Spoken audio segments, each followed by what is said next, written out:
My name is Kassar. I'm the founder and CEO of Multifunding. What we do is work with business owners and entrepreneurs like you across the country. 8.5 years ago, I lost my big, fat corporate job. I got fired by the bankruptcy trustees on a Friday. On my way home, I went to the bank and deposited a check for my full home equity line of credit. I then went home and told my wife what I did. And I started my company, Multifunding, on Saturday. And what we do is, as we work with business owners to help them get loans, it was a complete bloodbath for the first year. It took 9 months before we closed one loan. And now we close about 3 a week, and we do it around the nation. So you have $1 million today that you didn't have this morning, and you have to decide what you're going to do with it. You can choose to put all of the money in your business, invest that $1 million. You can choose to put most of it in your business. You can invest to put just a little bit of the business and most in the mutual fund, or all in the mutual fund. Go ahead and answer with the polls. What would you do with the money? And we have about 30% of the people who are going to say they believe in themselves so much, they're going to put all $1 million in their business.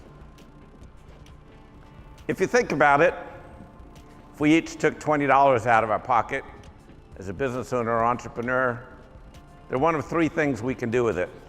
We can spend it, go buy a nice bottle of wine tonight at dinner, although I'm not sure $20 will get you too far. We can reinvest it in our business, which we often do without realizing it, or as is appropriate, even though we might not get as big of a return. Whenever possible, we should be taking some chips and putting them on the side to invest in something else. If you really could get 20, 30, 40 or higher % returns on the investments in your business, why wouldn't you go borrow money at 6, 7, 8% and use leverage in a positive way to get that done? Now the question is who you are, where you are, how you feel today about your business and your life. Sometimes people are gliders. A glider is someone who's worked really hard, they've got their business up and running, they're cash flowing, they're sleeping at night, they're going on vacation, and they don't want to do anything to screw it up. In contrast, a grower is somebody, I'm a habitual grower, I got bad ADD. I could be 90 and I'll still be thinking, no matter how well things are going, about my new product, my next idea, my next acquisition, my next sales technique, etc. Then there are speed bumpers who it doesn't matter if they're growing or gliding. Sometimes no matter how hard you plan, most likely they'll hit a speed bump in business. You've got a regulatory problem, a financial problem, customers have left, new competitor, new technologies have emerged, employees have left, and then you're dealing with the speed bump, and finally an exeter. So how you feel about your business and your life also impacts your entre profile. You own a house, so you willing to put it on the line, put a lien on it. If the business doesn't work, the lenders could take the house. Are you willing to max out your credit cards? Go to your family and friends and beg for money? Are you willing to ruin your credit? You have to decide what your risk tolerance is, because it'll be longer and harder and tougher than you ever imagined.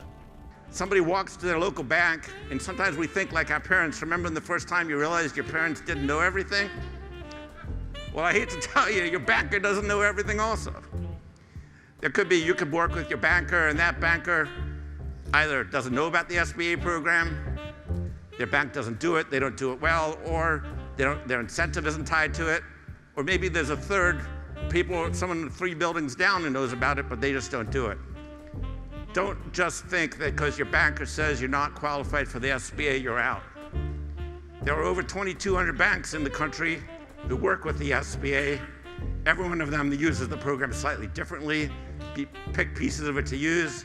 Every one of them has their own credit box. Some are really good at it, some are stink at it, and you should try to use the SBA program wisely. Take a minute and think about whether it's your career or your business or your life or the company that you work for. Where do you think it should be 3 years from now? What's the stretch goal? That could be growing 10%, it could be growing 50%, whatever it might be. And you should think about that stretch goal not just in top line money, but in bottom line in terms of profit, because at the end of the day, that's all that really matters.